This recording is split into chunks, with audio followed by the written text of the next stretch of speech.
Okay. Hello, everyone.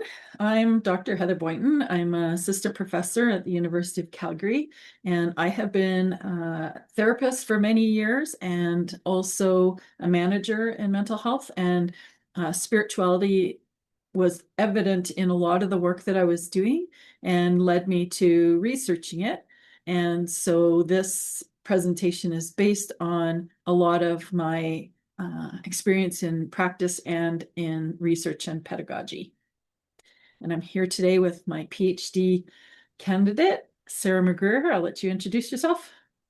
Hello, everybody. It's so great to be here with you and so exciting to be a part of this international conference on religion and spirituality and society. And I am a PhD candidate and assistant researcher with Heather on a few of the research projects that we're excited to present for you today. So to get us started, we'll just go over briefly what we're going to present. We're going to talk a little bit about why professionals should consider spiritual competence in their work. We're going to talk a little bit about what that means and some of the things that I conceptualized in terms of a competence framework and a spiritual practice model. And then we're going to share some research findings on including spiritual pedagogy into curriculum, and also some evidence that we have from research on focus groups and interviews we did, as well as course evaluation. We're going to sort of map these onto the competency framework. So often when we tell people we research spirituality, they jump to religion. So I'd like to just clarify up front that it may or may not include religion for people, and it's much more broad and unique. And it's really just defined as this sort of sense or search for meaning and connection and sense of purpose, and our connection to ourselves, others, nature, the world, and the universe, and the transcendent, or to a higher power being of one's belief. It also includes identity and developmental concerns, lots of different facets such as values and beliefs, and really comprises cognitive, physical, emotional, experiential, social, environmental, and existential and supernatural dimensions. So it's really complex. And so we're going to just talk briefly about how spirituality intersects into practice. We also want you to take a moment to just consider and reflect on how your own spirituality and spiritual worldview evolved and how it was influenced along your life's journey.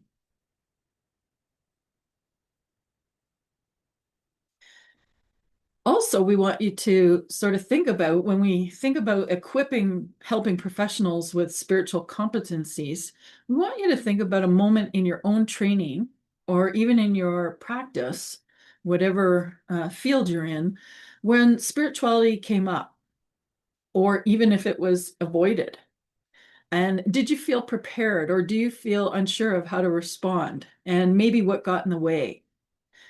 And think about maybe how our own spiritual background and worldview actually shapes what we notice and what we might miss. And are there missed opportunities to support someone? One of my students in the course, this was from her comments in our course evaluation, she said, I never thought deeply about my own spirituality up until now. And that is often the case for practitioners, particularly social work practitioners that I have taught and Sarah has taught, that they don't think about it until we bring it up. So here's some things that I think are important that came up in my own work, and the ways that professional helpers might be actually touching on spirituality in their work with others. And these aspects correlate with the definition I just gave you. And so we might be supporting people with seeking meaning and finding purpose. We may need to support someone experiencing hopelessness. We might need to support someone in cultivating inner peace.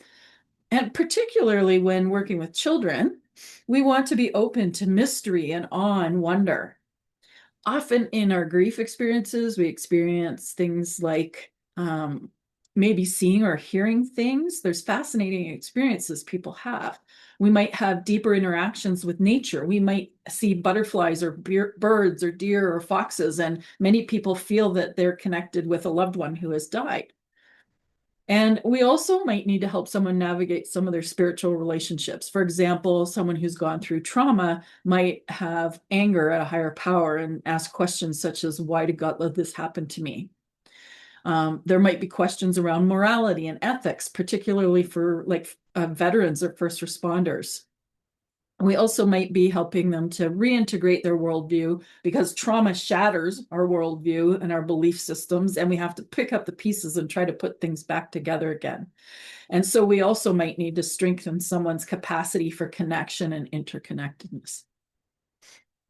Some of the areas that I found in my practice that spiritual issues and distress and struggles came up were things like illnesses and accidents. There's suicide ideation and self-harm.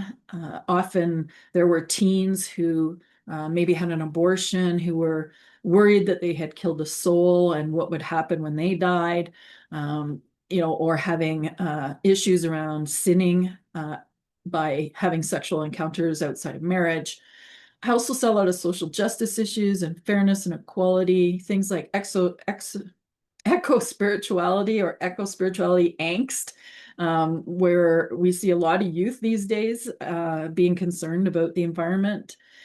And so lots of different areas here on the left you'll see. And so these things often cause all kinds of different struggles and meaning making and trying to sort things out in their mind. And particularly for children and youth, they seem to be navigating these struggles in isolation.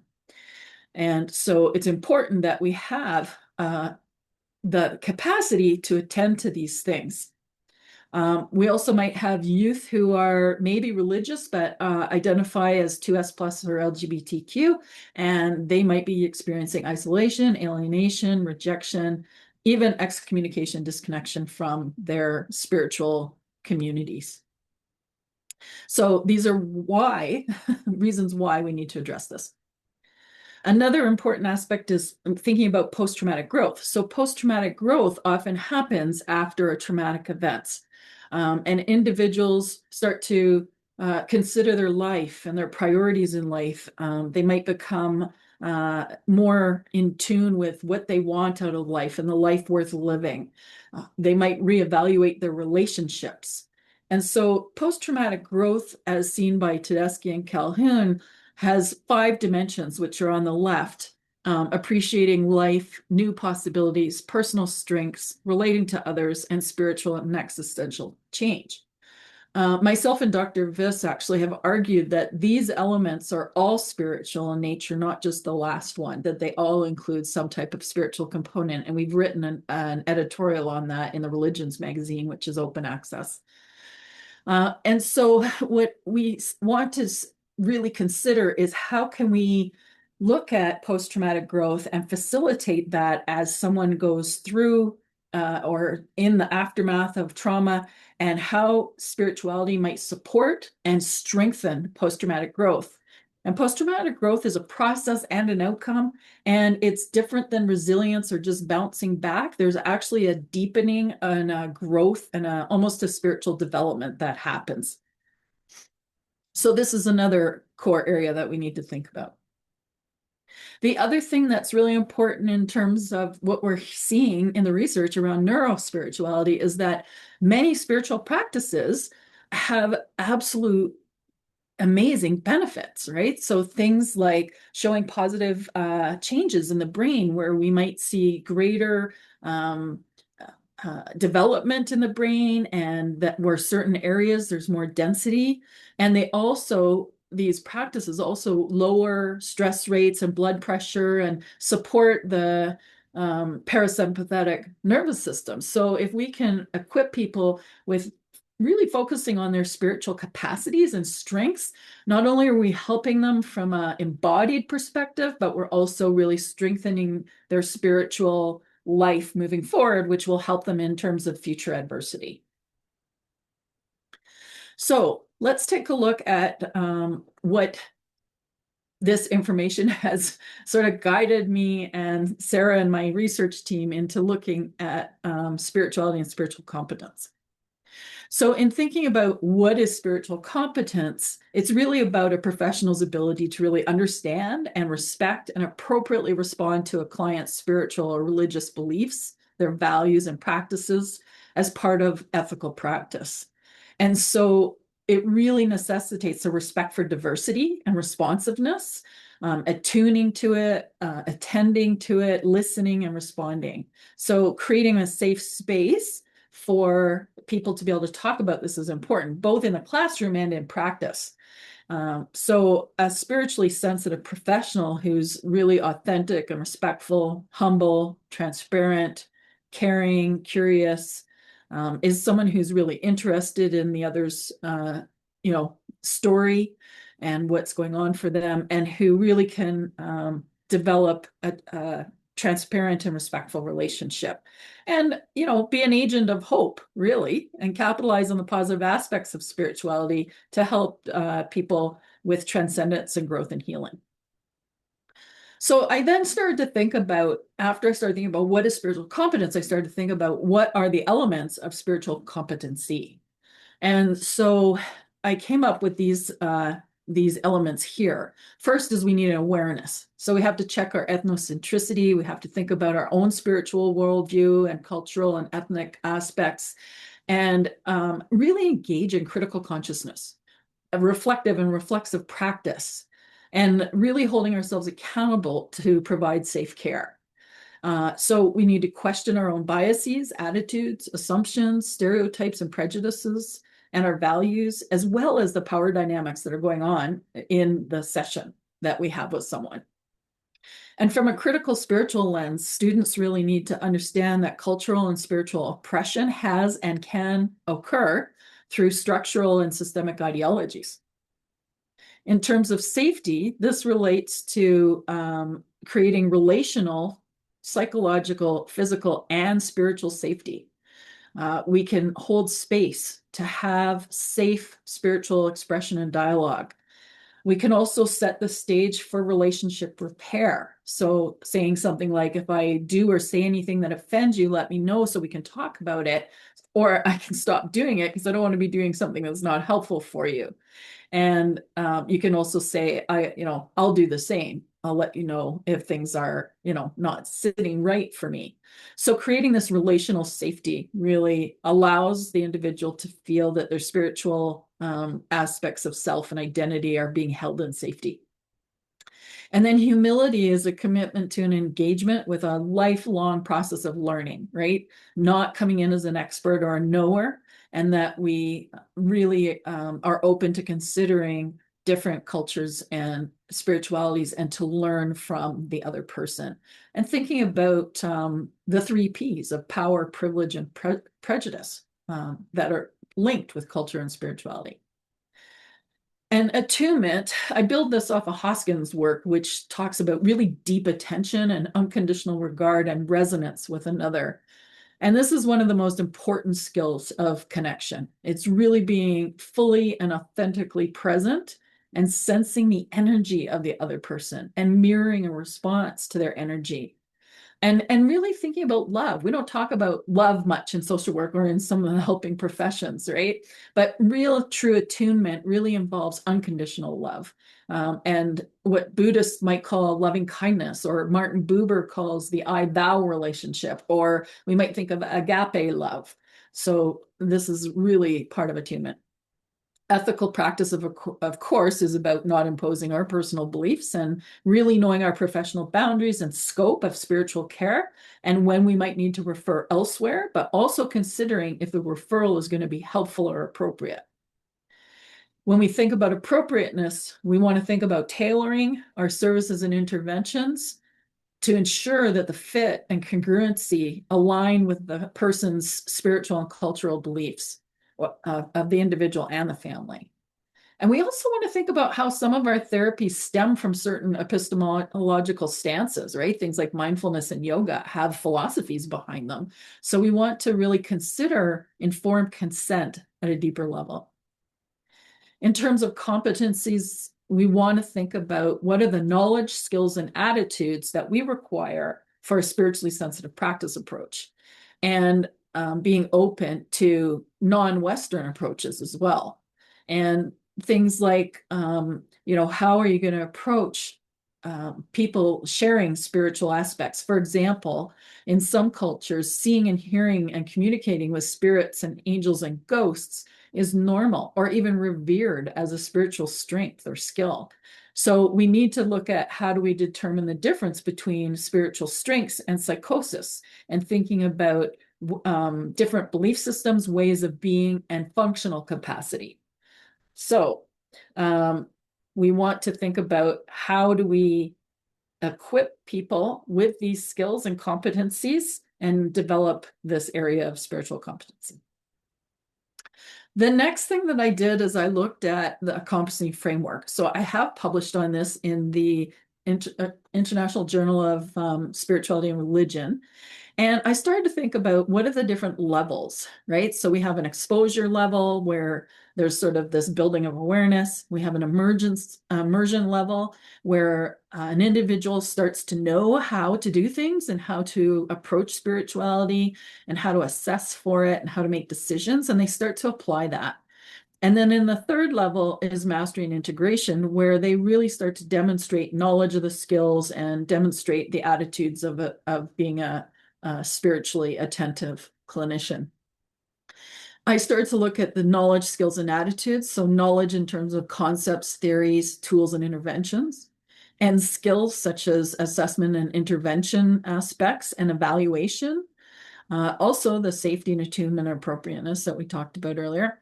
And then also attitudes that go along with having a spiritual lens.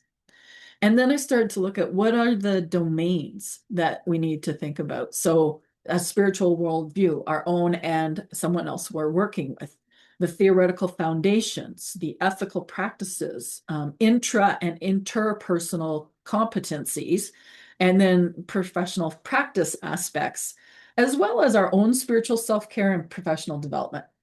So those things set the stage. And then in designing the course for spirituality, I based it also on those aspects, but also on this model that I published with Dr. Margolin at UNBC. And this is in the student handbook on field education. The link is on the slide there. And really, this model is what I sort of walk students around in the classrooms. So the middle is that sort of oneness aspect, like we are all interconnected. And then on the outside are sort of the guiding principle frameworks that are important.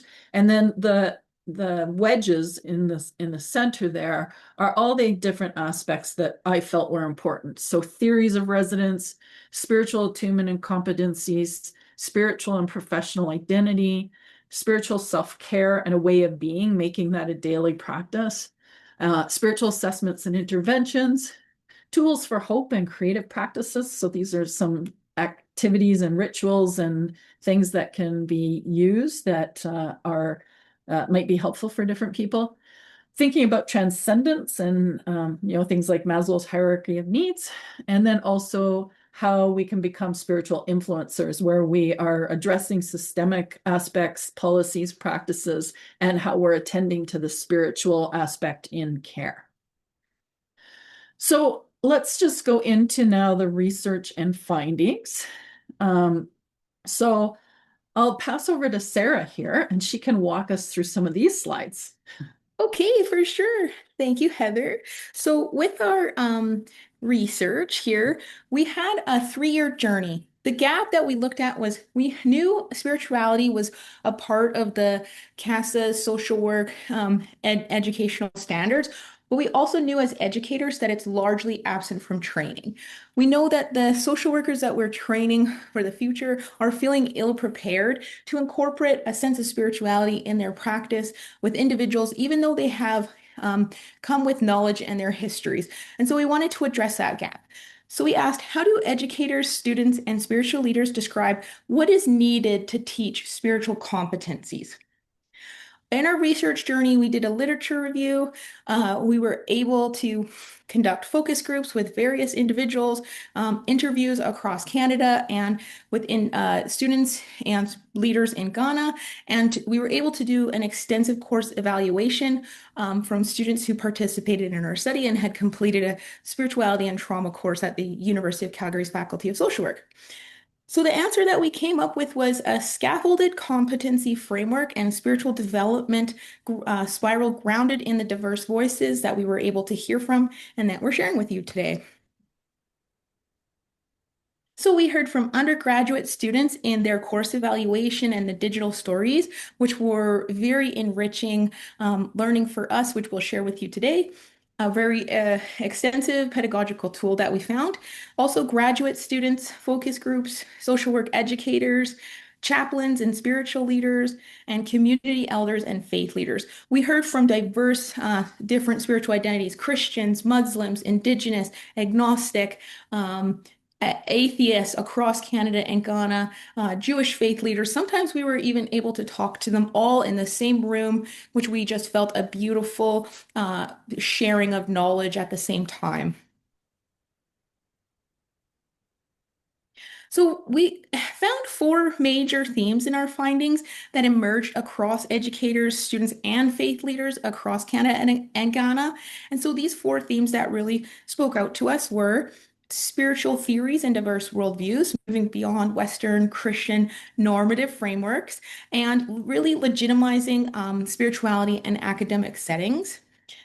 Two, ethical and culturally humble practice. So we found that acknowledging harm that many practitioners had experienced, that they find their clients experience as well, addressing the colonization and religious abuse that can come with religion and spirituality in institutional settings, and the risk of imposing practitioner values, which is something that social work students were very cautious of and very reflective of in their competency development. We found spiritual development was something that students were reflecting on, having moved across, recognizing various spiritual worldviews, acknowledging their importance, finding their ethical grounding with it, and then seeing a development of their own spiritual competencies coming through. They didn't arrive spiritually neutral. They had inherited beliefs that they wanted to examine, and we saw a dynamic growth in them across their learning. And then for integration into professional practice. So we recognized some concrete tools that students said was very helpful in their developing competency, alongside the theories in social work and spirituality. And we were able to really identify as a legitimate practice domain through the tools that they found really helpful with their work with clients. So we're finding with these four themes, the thing that really stood out for us, what it moves and expands across the themes, from the worldviews, from the ethical responsibility, from the pluralism that they understood, their personal development, and just developing competency to work in practice. It's kind of like an arc that really developed, and that was one thing that really stood out.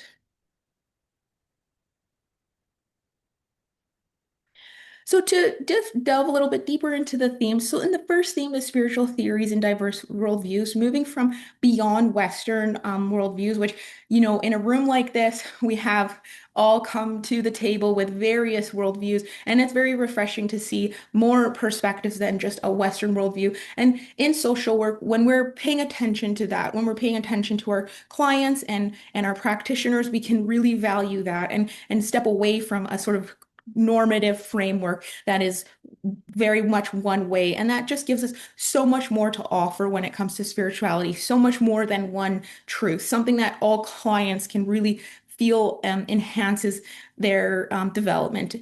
And so, one quote that came out with the ethics behind being able to incorporate that from a humble perspective was, I must assess carefully to what extent religion has been a source of trauma. Because first, we must recognize when it's a source of trauma. If we don't cultivate self-awareness about one's own spirituality, practitioners will perpetuate their own values upon clients. And that came from a chaplain who was it was important to them to be able to help guide educator students in the future to be able to practice humbly. And in our third theme, spiritual development, talking about how students don't arrive spiritually neutral, but instead bring inherent beliefs. So working with that is a competence that our educators express to us that they developed over time, working with students from various different backgrounds, various different beliefs, and knowing that it's a dynamic and fluid process that we can also show students just by modeling as educators, modeling how we work with a room full of people with various worldview, spiritual worldviews, and how that just enhances the tapestry of all of our lives. And then integrating that into professional practice. It's really about giving them tools that they feel are very helpful. When a student in a practicum says they worked with a new client and they tried a new tool that they would have maybe been hesitant about, but the educator is encouraging them to try it and reflect on how it worked, then we know that we're sort of developing those spiritual competencies through very meaningful objects. So some of the ones that they pointed out were genomes, life maps, an IAC tool that was developed by Heather Boynton, body scans, contemplative practices. So students really come away from this course with much more of an ability to use meditation in their practice and in their everyday life, and other ways of creating meaning and narrative in their therapy. So our researchers found in analyzing the data this spiritual development spiral, and this came about through the thematic analysis that was employed in the study. It was very evident that students go through a spiritual development while engaging in the course. There's 5 core processes that occur, and students move in and out of them and through the course, and not necessarily in a linear fashion. And that's where they came up with the spiral, because they may find themselves at any different stage at any different time. Initially, they're reflecting on their inherited beliefs. They come aware of what foundations informed their spiritual worldview. They can articulate that. They can articulate where they start from. It's the familial, religious, societal, and communal norms that they're used to, the traditions, or the implicit assumptions. These early frameworks were often internalized, serving as a backdrop for ethical norms of their spiritual identification. They're able to reflect on these processes in the course, and that gives them an understanding of where they start from and then a catalyst for further development in the future. So then they begin to navigate the tensions that this comes where their initial foundations come from and the growth that they start to experience. They're navigating some disruptions. They're seeing complex, challenging processes occur in the relationships that they're forming and the new knowledges that they're developing and wanting to try out. And so we notice them encountering these tensions, experiencing the disruption, and seeing how it changes in their self-inquiry. We see them begin to consider how their spiritual worldviews may impact their professional practice, particularly where there could be tensions with the worldviews of those they eventually work with in their future practice. And then we see an emerging pluralism and openness start to develop, where they're in dialogues in the course that involves inclusivity of worldviews and how respectfully they start to engage with these that may have previously been contrary to their own beliefs, but they now find it to be spiritually important. They develop a spiritual attunement to the worldviews and a humility in their practice settings. We then notice that they explore a spiritual integration in practice, so trying out these new tools, feeling more confident in a professional role with the practice, reflecting always on their client engagement and the way they use different spiritual assessment. How did it work for the client? How appropriate was this intervention to the client's needs? And how did it help develop more relational engagement with the client? Then we see that students consider barriers to integration where they may be expressing a lot of appreciation for spirituality and social work. They may also start to name barriers within their practice settings into institutionally, where the institutional constraints and discomforts require them to engage even more authentically with their practice.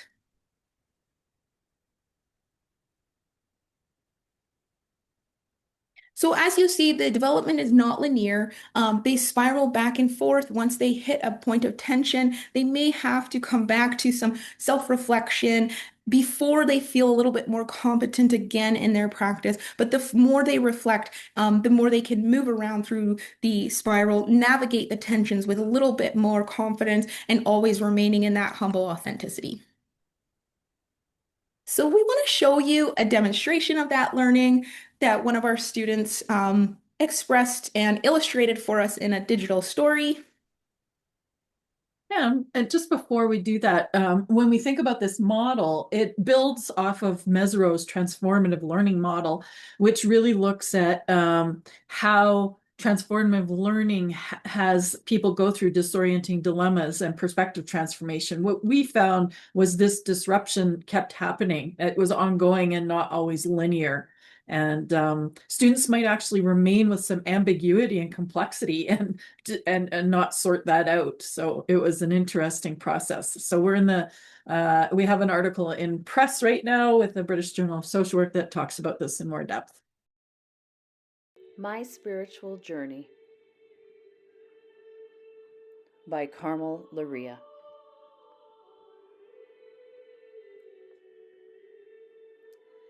I was baptized and raised as a Roman Catholic. My mother's family were devout Irish Catholics, and my father's family were Protestant.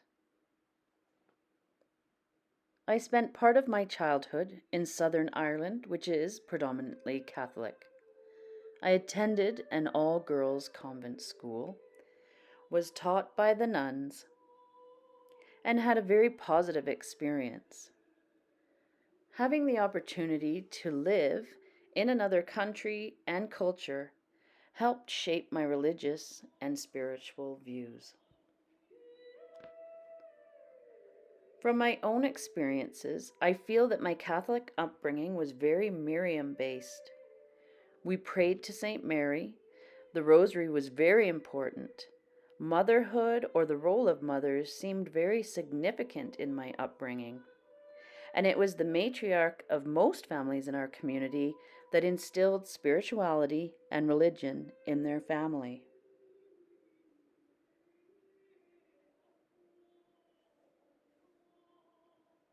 This was usually done through values, morals, church, Catholic school, family stories, religious heirlooms, and of course preparation for the sacred sacraments.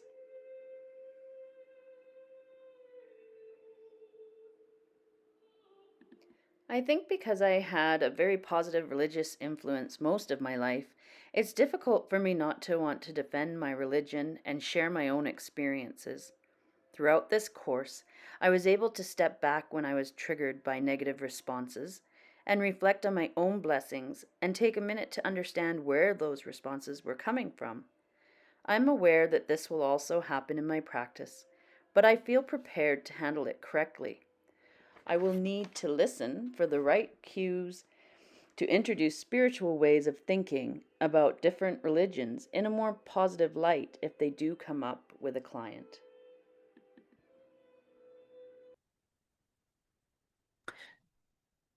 So if we think about mapping the findings onto the competency framework and the themes here, we can walk through each of these levels. So the exposure and awareness level, we see that the students need to understand definitions, spirituality and religion. They need to interpret their own worldview and really dive into that.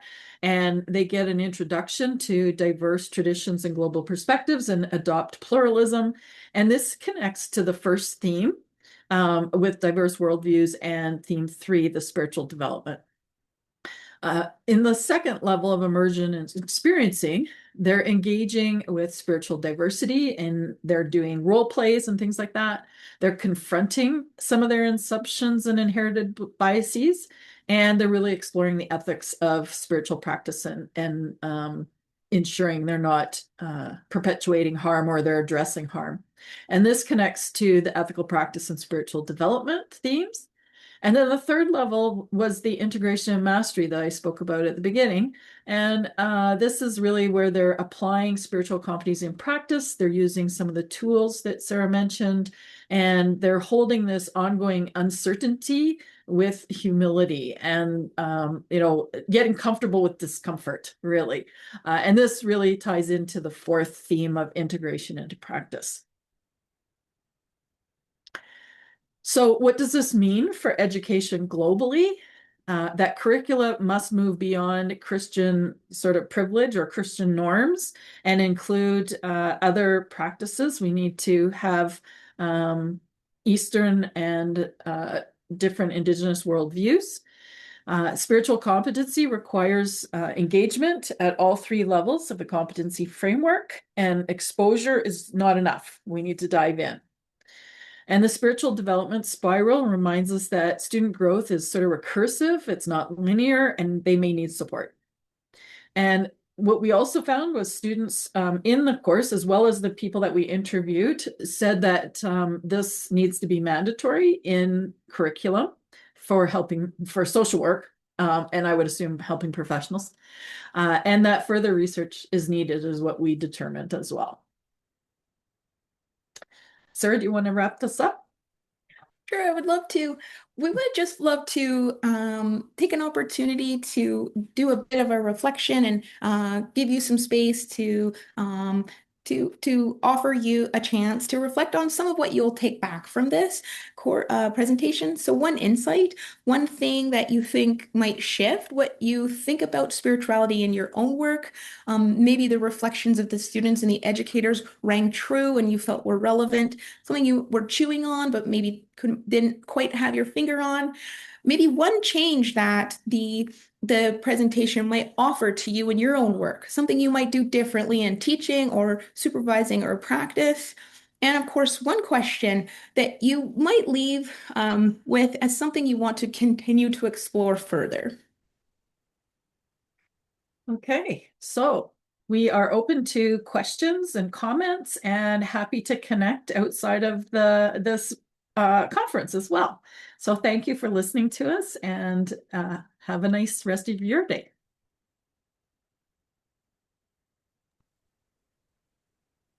Sorry, Heather, I won't be so breathless. My toddler